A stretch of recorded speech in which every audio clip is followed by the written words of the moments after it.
evening, everyone. Welcome to the Girl Get Up podcast, where I am your host, the Aquarian Chancellor. Welcome, where I come to share my story, talk about the good, the bad, the ugly, in hopes that it inspires you, the listening audience, to go out and discover your infinite possibilities and your infinite potential.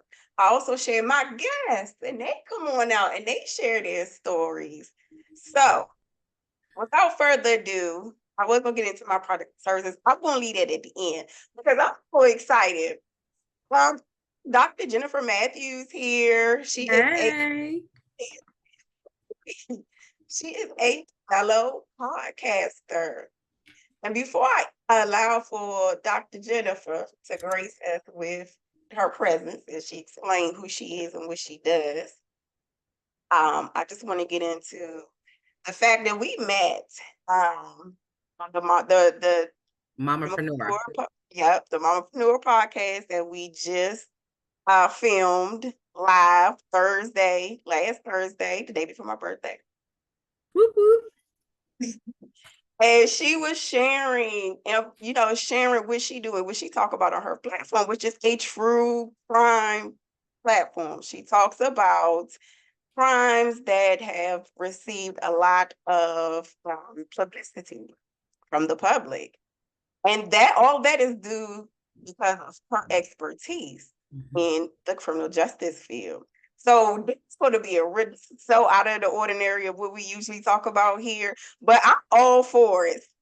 Jennifer, tell the audience who you are and what you do. Absolutely. So I am Dr. Jennifer Matthews. I have a doctorate in criminal justice. I am a subject matter expert in all things digital media. That would be stationary cameras, that would be body cameras for the police department. I have a podcast called Criminal Justice Corner. You can see that on YouTube, Spotify, and Amazon Music. At Criminal Justice Corner, we talk about viral stories. They could be past or present.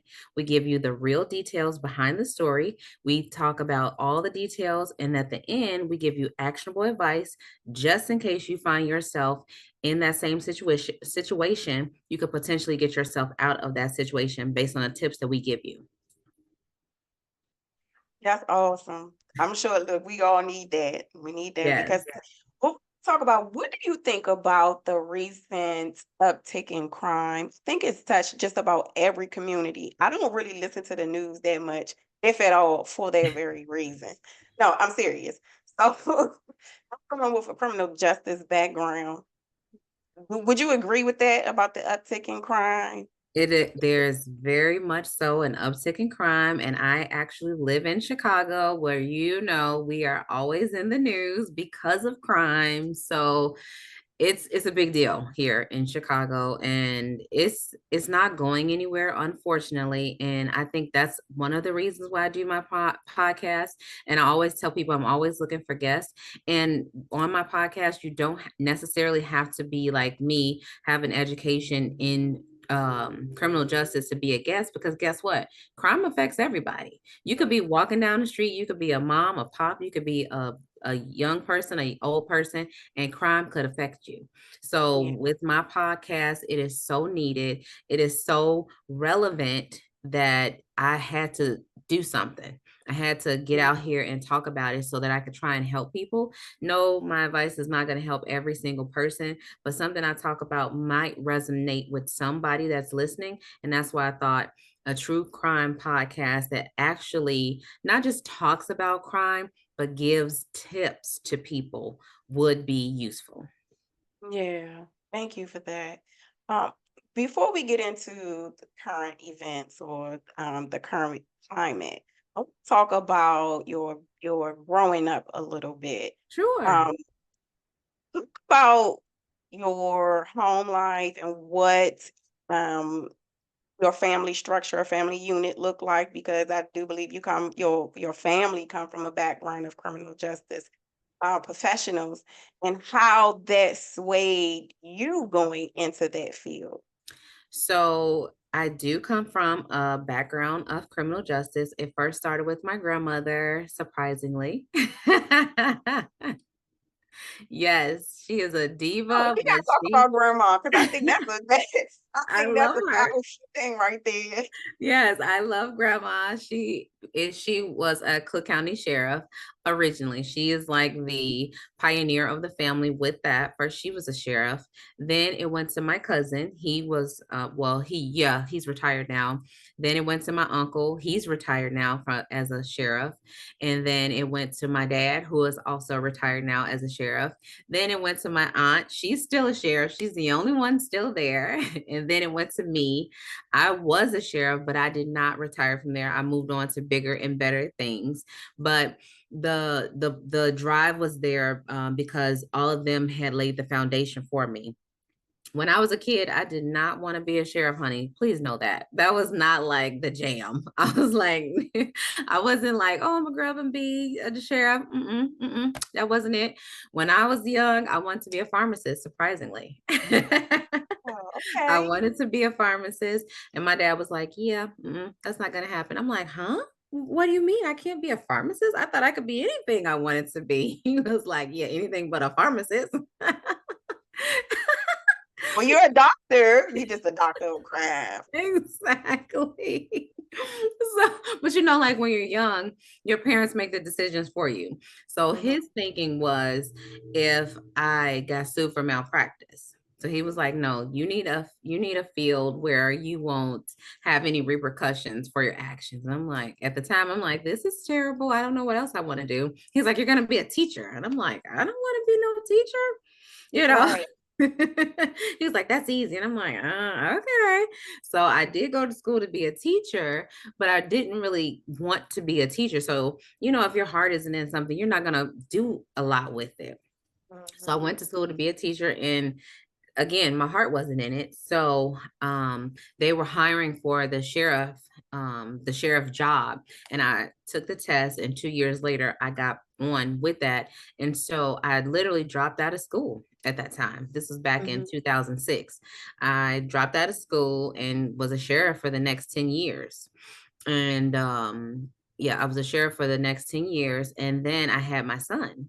And mhm. and I have my son, and I'm like, oh my gosh, I'm having this baby. How am I going to tell this baby that he has to go to school and he has to be his best? And I don't have a degree.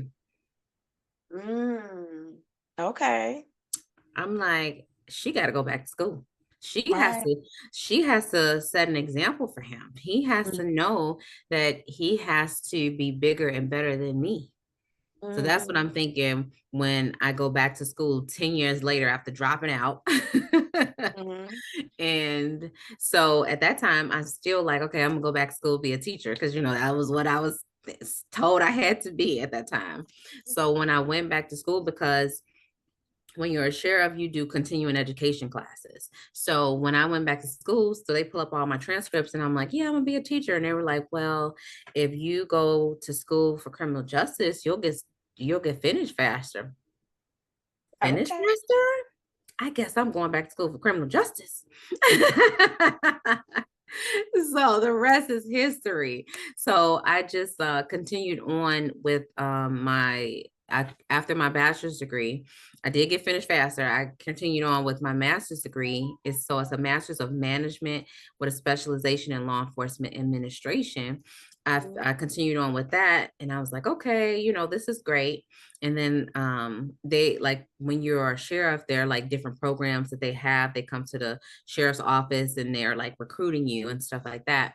And so one of my friends was like, oh, you should just go ahead and get your PhD. I said, well, girl, who doing that? right. You ain't got School time for again? that. I'm like, girl, you doing too much now. Girl, nah. And she's like, think about this. I'm like, girl, what? She said, whether you do go to school, whether you don't go to school, the time will still pass. She had to go and say that. Why It she makes do so that much to sense. me? Why she do that to me? I said, "God, dog." She right. She is so right. Mhm.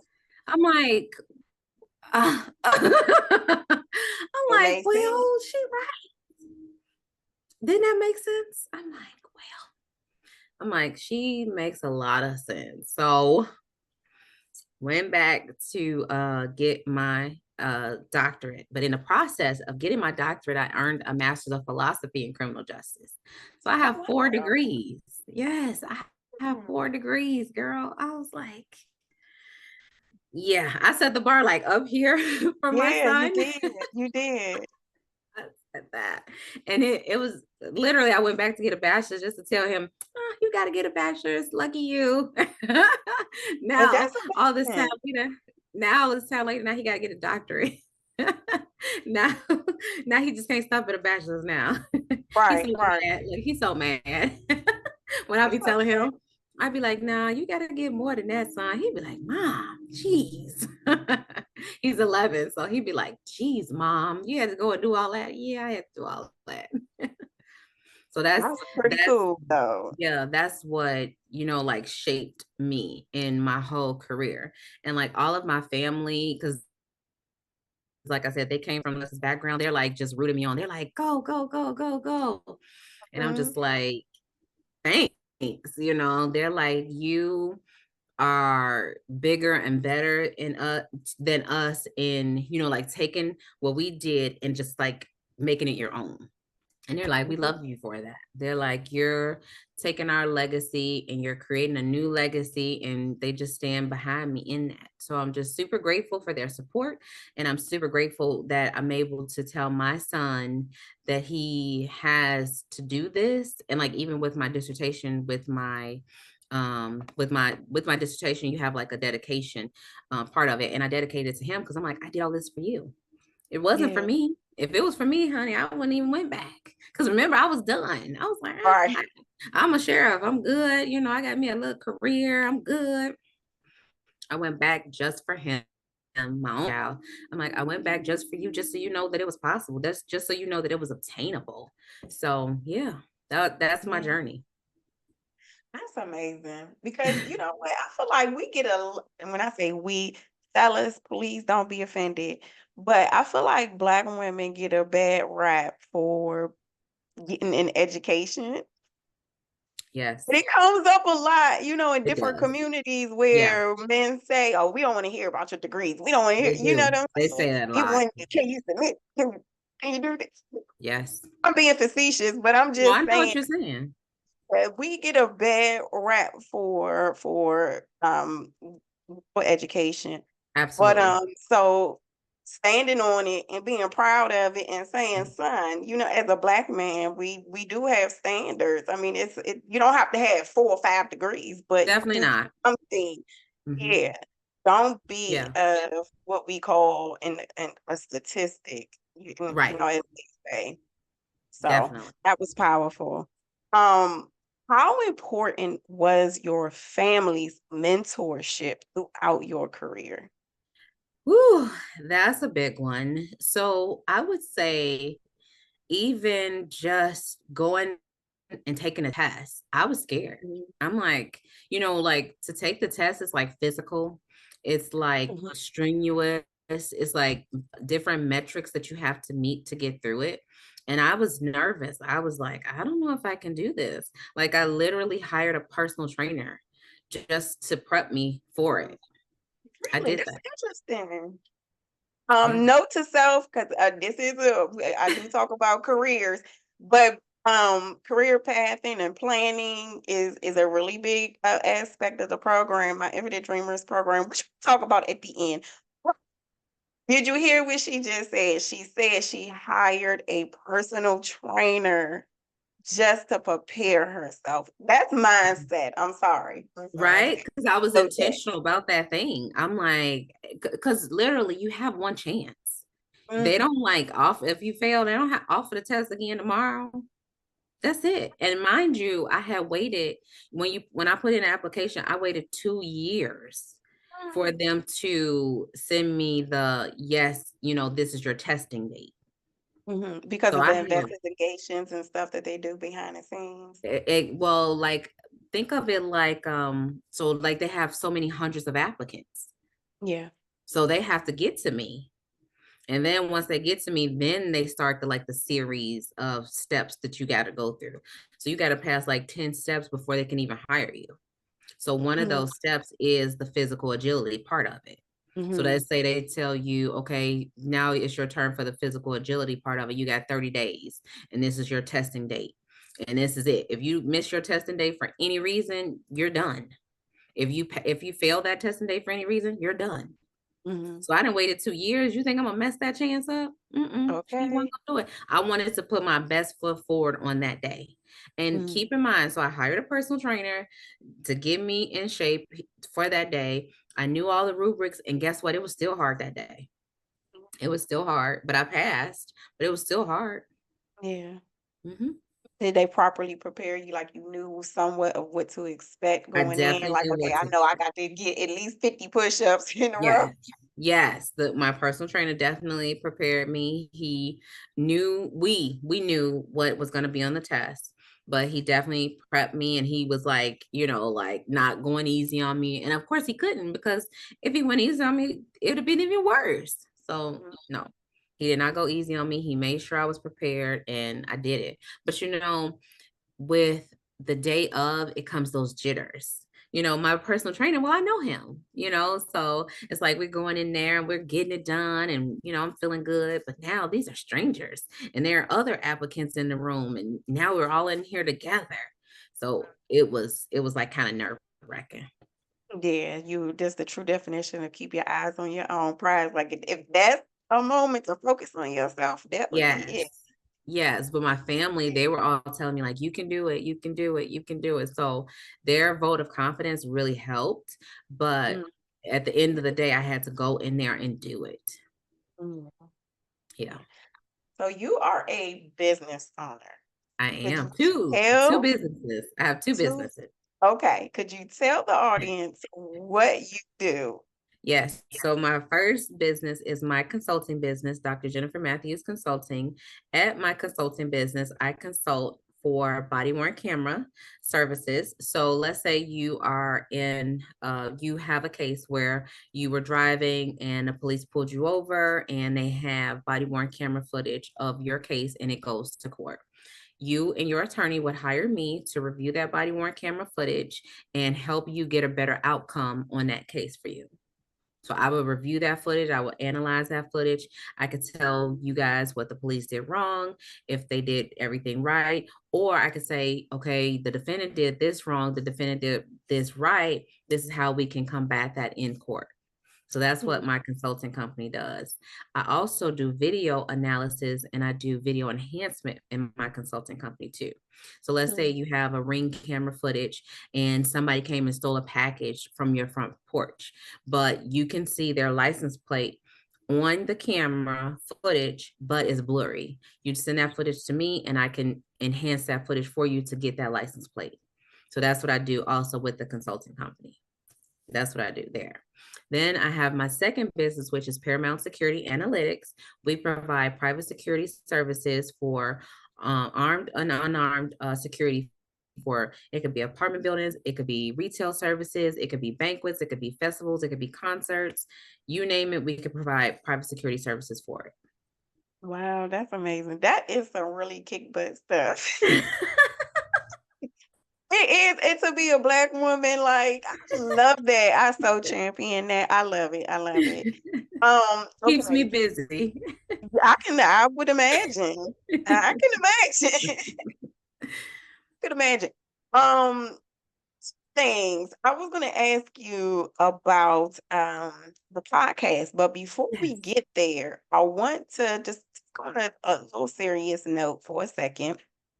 And because of we lately, as of late, a lot of video footage is coming out of a lot of abuse Yeah. by, security, I'm sorry, officers of all Yes. types Yes. against a certain type of community of color.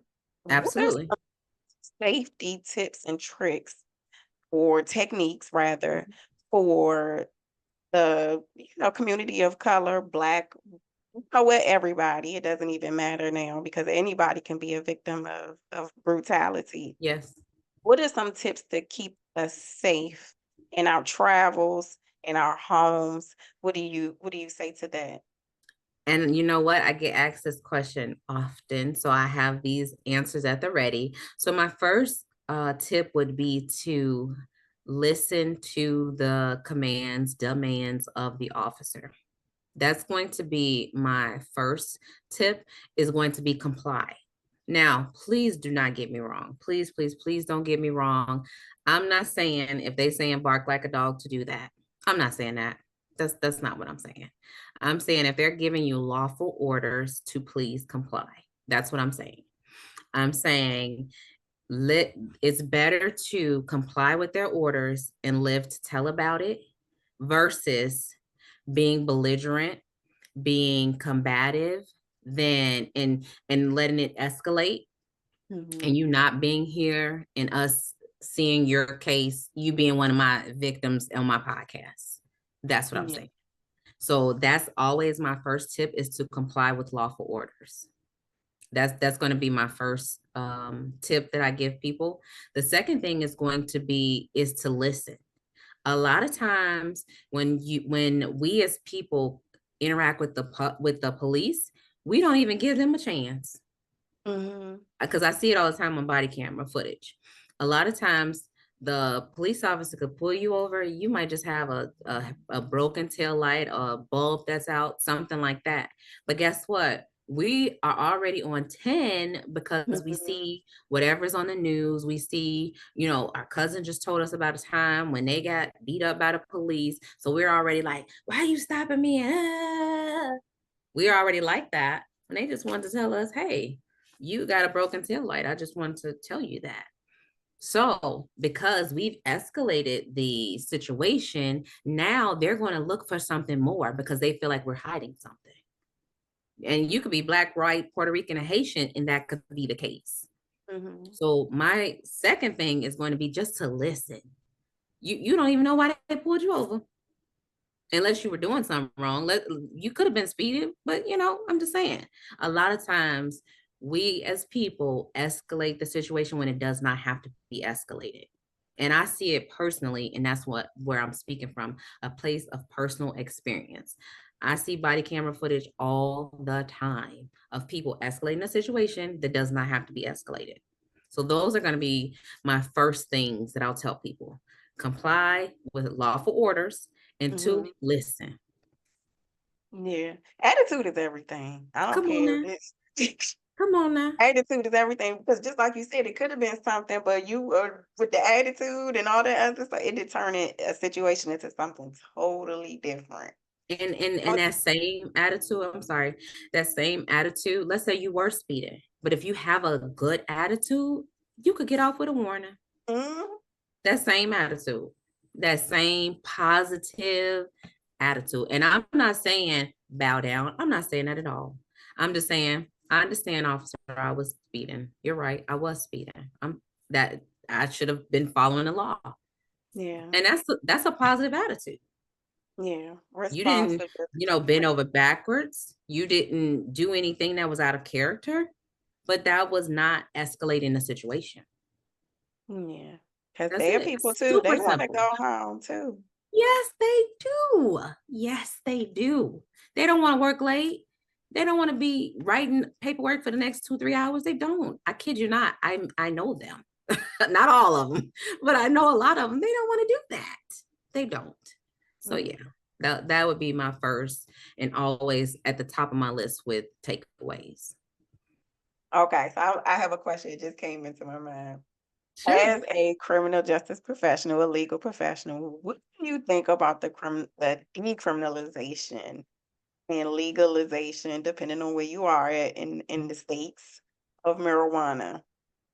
So I think that it is a good thing because, as you know, prior to the legalization of it, people were robbing, stealing, and killing for it. It Mhm. was a big thing. It was a big thing. So now, and people were going to jail for it for a long time, and it was Yeah. just marijuana. So now we're legalizing it, and now we're keeping people out of jail. Now lives are being saved, and now people who were previously not able to profit from it are now able to profit from it. So to me, it's a win-win in the Yeah. legalization of marijuana. Yeah. I see nothing but benefits in legalizing it. Okay, now that it's legalized, how many officers do you think are pulling people over for smoking and driving? Well, I haven't personally seen them for that be the only reason. I'll say that. Okay. I would say that's not the only reason they're pulling people over, but let's say they do pull a person over and they smell it or whatever. What I have seen them doing is telling them, "Hey, have you been smoking? Okay, you know the law is XYZ. You know, it has to be in the container, that kind of thing." I've never seen them like, "Okay, where's the weed? I'm gonna lock you up." I have Yeah. yet to see that. In all of my since it's been legalized in Illinois, I haven't seen that on body camera. But I have heard them given the statutes, like make Okay. sure it's this, make sure it's that, make sure it's that, or this could have been a different type of situation. I've heard that. Okay. So understanding the laws when it comes to it. Make Yeah, sure you know the laws. you got to know the Riding laws. around getting down. Exactly. Don't have no pound in your trunk. Don't do that. Right. Right. Yeah. Okay. Good. So there we go. But it's good though. That's a because I'm gonna tell you something. Sometimes I be driving, I'm like, "Ah, like It's people." true. It's true. I smell it too. I smell it too. And of course the officers are gonna smell it. But Mhm. again, I personally have not seen them for that being the only reason. It's Yeah. always been maybe that and something else. Yeah.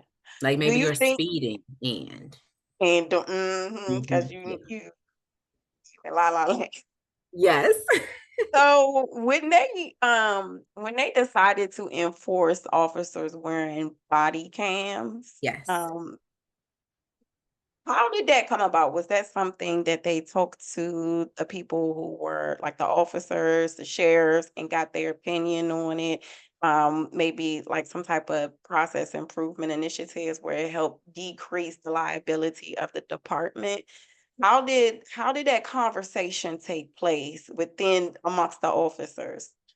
So the increase in body camera usage began back in 2016 when officers were having the encounters with black men when they were killing them, and it was not there was no it was kind of like a he said she said. So it was Mhm. a officer said, but the black man was dead. So then President Barack Obama released this money, this grant money for police departments to get the body cameras into the police departments so that we could kind of mitigate that. So, it was a lot of public outrage with this. The public outrage was you're killing black men, unarmed black men, Mhm. and we have no record of it. So now you're just killing them and dead in the streets. So to Right. kind of mitigate that and try to appease the public, if you will, this was his remedy. Let me give the police departments money. Let's get body worn cameras on as many police officers as we can with this money. And hopefully that will heal the public's outcries as much as he could with that money that he allocated. That was Yeah. what the beginning of the push for body cameras came in 2016. Yeah. That was a good idea It was a because great it idea. showed And yeah, it that's showed mhm. I was gonna say that's when I got involved in 2016 with body cameras. Yeah, because it shows the willingness to take accountability, at least for Exactly. 100%. And that is the purpose of body cameras, for accountability and transparency between the police and the public. I Mhm. tout that all day, every day. That's like my middle name, I think, accountability and transparency.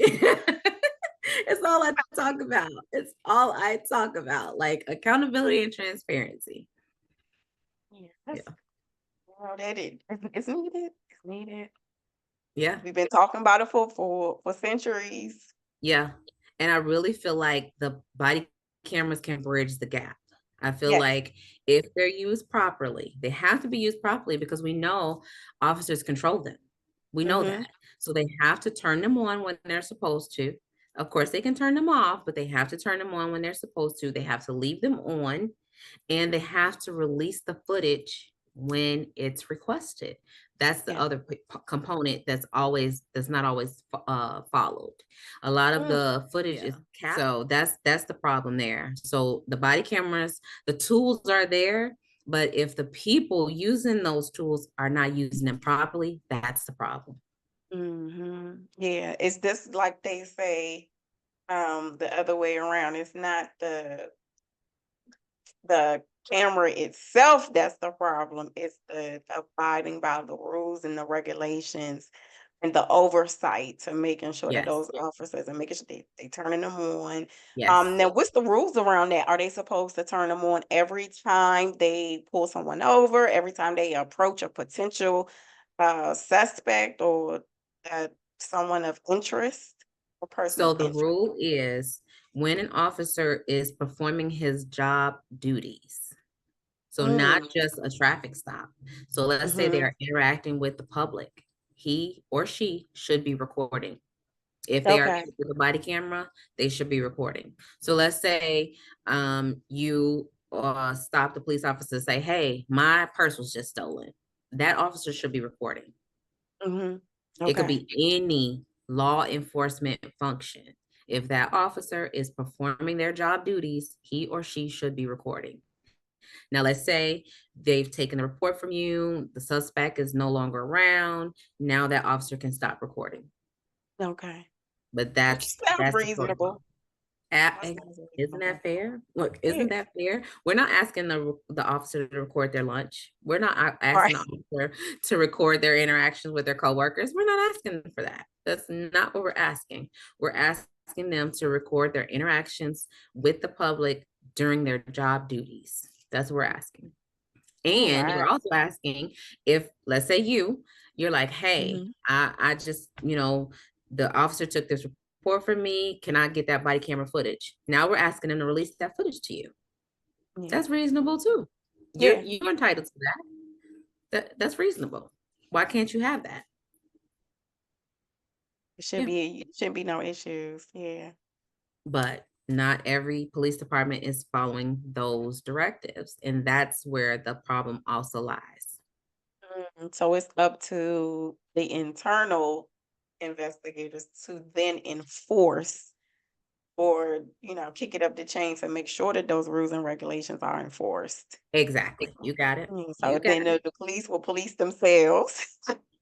We know this, and that's why it's helpful for someone like me who has the educational experience, who has the Mhm. sworn experience, who is able to break it down for people Mhm. who I call them lay people, somebody who's never been a law enforcement official, someone who's never taken a criminal justice course. I can break it down for you to help you understand what's really happening. And that's why my podcast is so helpful. Yeah, I was about to talk. I was about to talk about that because, excuse me. Let's talk about the podcast. About your podcast. Tell us the audience the premise of your podcast and what do you talk about? So with the podcast, let's say something went viral in the news. Let's say that. If it's a crime that happened in the news, I'm going to want to talk about it.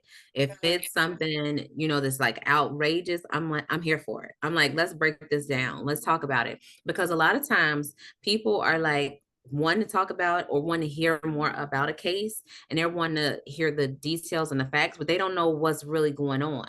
They're like, well, why did that happen?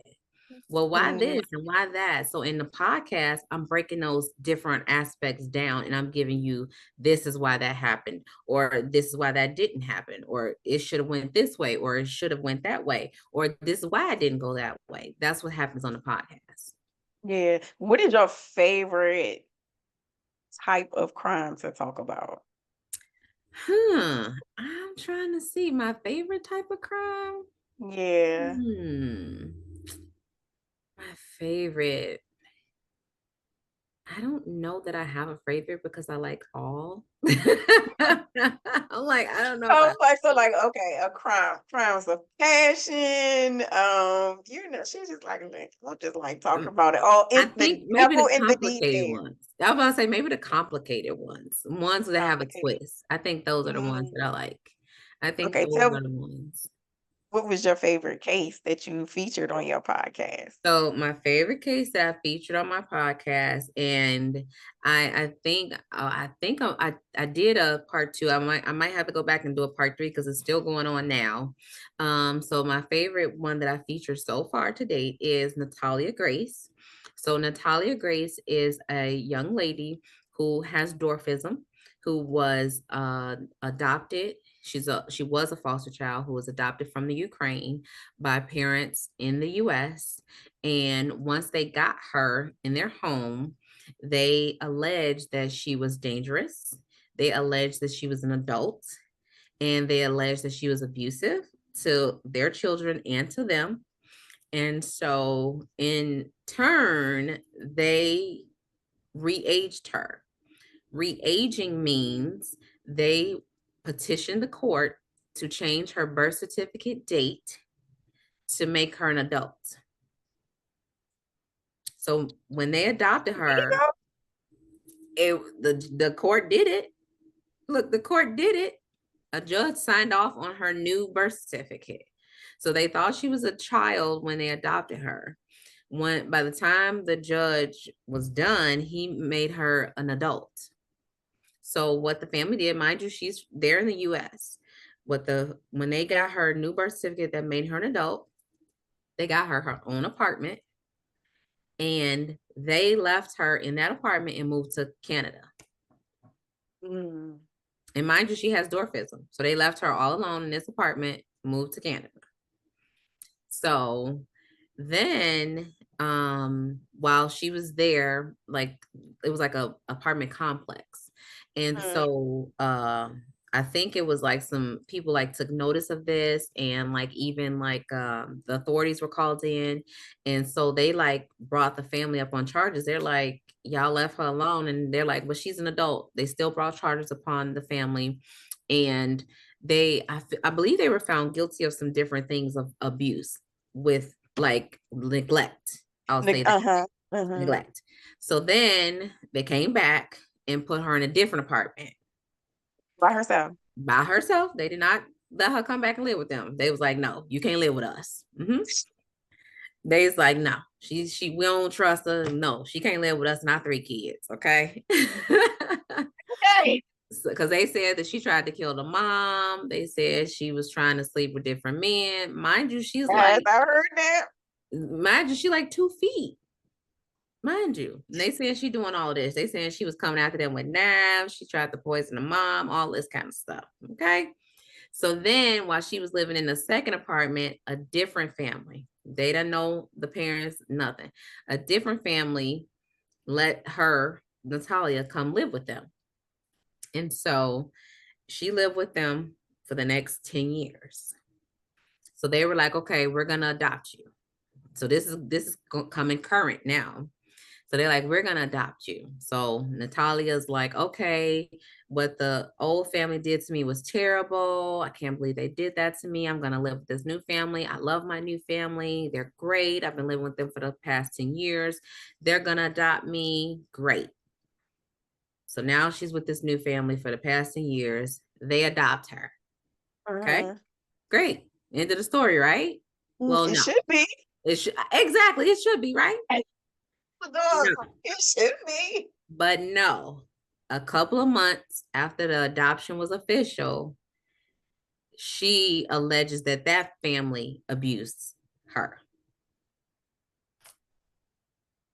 And like Gypsy Rose. Like did you see that case? Now you know I did Gypsy Rose on my podcast. Listen, let me tell you something. When I saw that on Hulu like some years ago when it came out. Wait, child. I definitely did Gypsy Rose on my podcast.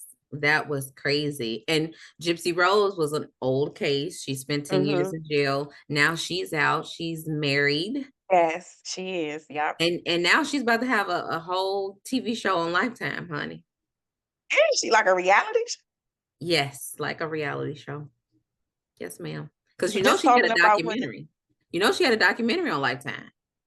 No, I didn't know that. She had I want to say it was like maybe a week-long documentary. Now she's about to have a whole TV show. on Lifetime. hmm With her husband. With her and her husband. Is With this her. the I was about to say, is this the boy that killed her mom? No, no, no. He's still in jail. I think he got life and she got 10 Okay. years. Yeah. So this is Okay. a completely different guy. She met Mm. him while in prison. hmm Oh, she did? Okay. Oh. She was It is dating in love after prison. lockup, I guess. It is. She was dating in prison. You know that. I said, now she said, what? I said, we dating in prison. Mm. She said she had several boyfriends in prison. I bet she did. hmm Mm. Yeah, Mm. so both of them were I did a podcast on both of them. I did one on Gypsy Rose and I did one on Natalia Grace. And that's why I say I might have to do a follow-up on Natalia because they're saying that they're going to do another, like a follow-up with the new family to talk Okay. about, because the new family is saying they don't want nothing to do with her after letting her live with them for 10 years and adopting her. And she's saying they abused her. They saying she the devil, girl. It's a whole new thing. Let's see, because as you was telling me the first time, the only thing I can imagine is seeing her pushing her face trying to come out to me and my kids. Honey. Visualize what that look like. And mind A you, grown woman, but she looked like she about 3 years. yes, and mind you, this new family is a pastor and his wife. But listen, and then just imagine for the people who are watching from the outside who don't know the details, be like, okay, well, I'm a pastor with a first lady. We got this hanging house. I don't want to say thing because I mean she's a person, but she's She's a person. little off. And you trying to get rid of her, but everybody think it's a kid, and it's not a kid; it's a grown woman. Well, now so they did do like some kind of testing and they found out that she's now 22. But back when the family left her, she was 8 or 9. So she was not an adult back then. So they actually left her Mm. when she was a child. But just imagine the trauma before that family for people to be saying the same thing about her being abusive. And you're 8 and 9 and you're doing all of that. What happened to the family before that? Exactly. You Exactly. know, And it's her crazy. mom gave her up. So they found her mom too. Her mom has been in Her, these documentaries too. Her her mom gave real mom? her birth mother, Mm. her birth mother, and she don't want nothing to do with her birth mother. Her birth mother was like, I want to meet her. She was like, I don't want nothing to do with my birth mother. So to me, that's kind of, normally adoptive children want to meet their birth parents. She wants Mhm. nothing to do with her birth mother. So to me, it's something there. Yeah, I was gonna say some trauma. Yeah, hmm Yeah. yeah. Because we just continue playing out that same scenario until we Over and become over. healed in that Yes. area. hmm Mhm. So yeah, I don't, like I said, I might have to do a follow-up. Yeah. What are some cases that you are thinking about featuring on your podcast? So one case that I definitely want to dive into is Kendrick Johnson. I just Mhm. recently found out about him, and his mother is so strong, courageous, and heroic. Let me tell you something about that case right there. That Yeah, upset Kendrick me. Johnson. What Yeah. about some celebrity news or crimes that you want to feature? So that's funny that you say that. I just did a case on Blueface and his girlfriend, Krishan Rock. I just did that. And see, you know what? I feel like so many people was rooting for her individually, aside from that whole situation. It's like the what is the word that I'm looking for? Like the underdog. That's the word I'm looking for. Like the underdog story. Everybody loves the underdog, right? I personally feel, and I know this is just my personal opinion, so please, get the right to say it. But my personal opinion is, I think she should have just took the baby and just kind of lay low a little bit, and then you work on your career behind the scenes, like you said. you got training and you know what I'm saying to prepare yourself. And I feel like if she just would have sat back just a little bit, raised the child and nurtured her craft and her skill, and then you give yourself about 5 years, come on out, people still would have been rooting for you. Honey, Um, the two of them are exhausting. yeah. I'm going to put that out there first. They are exhausting, first of all. And when she got that tattoo, I could have did backflips. I Um, was just like, seriously, girl. But for me, to do her on Criminal Justice Corner, she's facing assault charges for yes. assaulting allegedly Tamar Braxton's backup singer. Yeah. We know that he is currently in jail for violation of probation. So Mhm. that's how they came on Criminal Justice Corner's radar. But there was just so much to unpack between the two of them.